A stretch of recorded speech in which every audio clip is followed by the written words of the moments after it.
Es viernes y ya está con nosotros el licenciado Juan Carlos Leifón, abogado laboralista. ¿Cómo estás, Juan Carlos? Con mucha sed. Bienvenido. No me invitan, Hoy hombre. no te invitamos nada, ¿verdad? Aquí la productora que no te puso un vaso extra, hombre, ni modo que te demos en el mismo. No, pero me voy a llevar el litro, vas a ver. Te vas a llevar un litro completo Sí, para que te lo así disfrutes es. allá en tu casa. Oye, hoy vamos a hablar del salario mínimo y la pregunta obligada sería ¿qué es el salario mínimo y si está justificado? El salario mínimo es la cantidad menor que se debe de pagar a los trabajadores por el desempeño de su trabajo.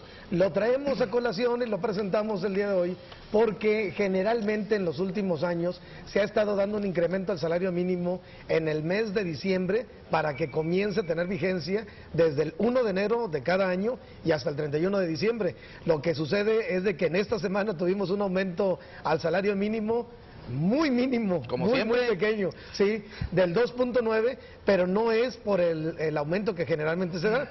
Es porque homologaron las secciones, homologaron las zonas con la finalidad de ir acercándonos a una sola zona en todo el territorio nacional y que tengamos un solo salario mínimo. ¿A qué se debía que existiera diferentes salarios mínimos dependiendo de la región del país? Pues mira, así se justificaba en la antigüedad.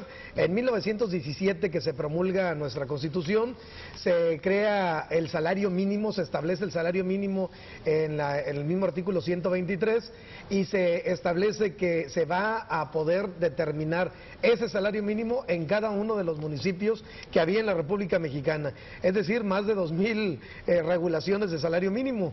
Después hay una tendencia entre 1917 a 1930 para de que se vaya federalizando la legislación laboral. Y entonces se crea una Comisión Nacional de los Salarios Mínimos con más de 111 comisiones regionales, de tal manera que éstas fueran determinando ese salario mínimo. Estaba justificado porque había diferencias muy notables entre las personas que vivían en el norte, los que estaban en el centro, los que estaban en el sur, así de que debía de establecerse un parámetro, no podía ser igual para todos los lugares. Después de 1986 se comienza con quitar estas comisiones regionales, establecer una sola comisión nacional y establecer 3 zonas A, B y C para poder establecer este salario mínimo. En la actualidad la idea es que se vayan juntando de tal manera que tengamos un solo salario mínimo. ¿Tú consideras que el actual salario mínimo va de acuerdo a las necesidades de los trabajadores? No, para nada. La cuestión es de que tenemos muy buena filosofía en la legislación. Dice que el salario mínimo debe de ser remunerador, debe de alcanzar a un jefe de familia para la satisfacción de sus necesidades. Fíjate nada más lo que dice, económicas, sociales y culturales, y todavía para que pueda darle educación a sus hijos. Y con 60 pesos diarios es imposible. Yo creo que con 60 pesos no vive ni un obrero para poder pagar sus pasajes, para poder pagarse el lonche diario, la cantidad esa, y para poder funcionar con una familia es imposible. Así de que el salario mínimo se está utilizando como referencia en muchísimas legislaciones, se utiliza en más de 2,000 artículos, sobre todo para poder pagar prestaciones como pensiones alimenticias, multas, para poder pagar copias certificadas en un juzgado, se establece como parámetro en el Infonavit y eso ha permitido que se utilice de una manera adecuada en otras legislaciones, pero no en la laboral. Y que muchos impuestos también se basan en el salario mínimo, ¿no? Así es. Aumenta el salario mínimo, aumenta el cobro del impuesto. Y la llevan los trabajadores porque dicen, si aumentamos el salario mínimo van a aumentar muchas otras legislaciones y entonces ya pierde su... Se rebasa, ¿no? Lo que aumenta cada año el salario mínimo. Así es. Y el que sale perdiendo son los trabajadores.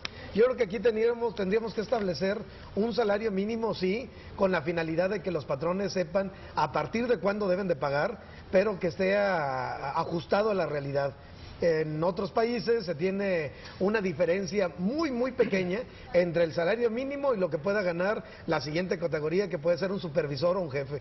Aquí yo creo que podríamos establecer por lo menos un salario mínimo de 100 pesos diarios, a lo mejor. Eso tendríamos que someterlos a estudios y tendríamos que valorarlo. Yo estoy de acuerdo en de que exista un solo salario mínimo. En lo que no estoy de acuerdo, que fue lo que se hizo la semana pasada, que se hagan trámites burocráticos rápidos, Sí. apresurados, que provocan incertidumbre. No se anunció esta homologación, no se consensó, por eso el sector patronal votó en contra, porque esto provoca precisamente una escalada de precios, porque se toma de pretexto el aumento del salario mínimo. ¿Qué podemos hacer entonces? Bueno, homologar a nivel nacional un solo salario. Un solo salario para toda la República Mexicana, que sea ajustado a la realidad. Yo considero que podríamos comenzar con unos 100 pesos, está más o menos adecuado, no es la cantidad pero te alcanza ideal, para un pero kilo de podríamos tortillas, hacer. te alcanza para la canasta básica posiblemente. Sí, habría que apretarse el cinturón sobre todo, pero bueno, podríamos comenzar, ¿no? De 60 pesos a subirlo a 100 podría ser. Hay que hacer un aumento gradual. Yo recuerdo en el sexenio de don Miguel de la Madrid hubo más de 5 aumentos salariales, pero fue anunciado.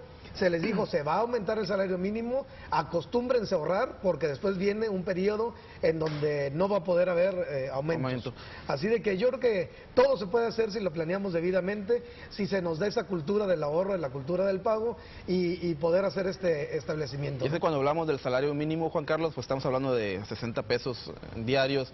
Si lo dividimos o lo multiplicamos por una semana, son acaso 6 por 5, 6 por 6, 360 pesos, que obviamente no alcanza para nada. Vamos a redondear en 500 pesos a la semana, y 500 pesos no te va a alcanzar. Ni para el trabajo más fácil, que digamos, o el que menos requiera profesionalización por parte de una persona, ¿no? Así es. Mira, yo te voy a decir que el boletín que giró la Comisión Nacional de los Salarios Mínimos es una comunicación, bueno, voy a decir que es una comunicación tramposa, porque te hacen una explicación de cómo está aumentando el salario, pero te lo ponen mensual. Y te dicen el salario aumentó más de 50 pesos, sí, mensual, pero diariamente aumentó como un peso y feria, ¿verdad? Y tomamos en cuenta el aumento a la gasolina, el aumento a todo, a las luces, ¿no? Sí, en esta semana los estaba escuchando ustedes de que en muchas rutas estaba aumentando el pasaje, precisamente por el criterio del salario mínimo, cuando los propietarios de vehículos o cuando los de las rutas no manejan el salario mínimo porque no tienen empleos. Sí, entonces, así bueno. de que es esta cuestión. ¿Dónde te localizamos? Que no se utilice como pretexto, ¿verdad? ¿Dónde te localizamos, Juan Carlos? Estamos a sus órdenes en el teléfono 833-219-2240 o en la cuenta de Twitter, @maestroley. Muy bien, y hablando de salarios, vamos ahora a la sección más cara del noticiero, ¿no? Ándale. Con Oscar Rodríguez Lugo, no le cambie.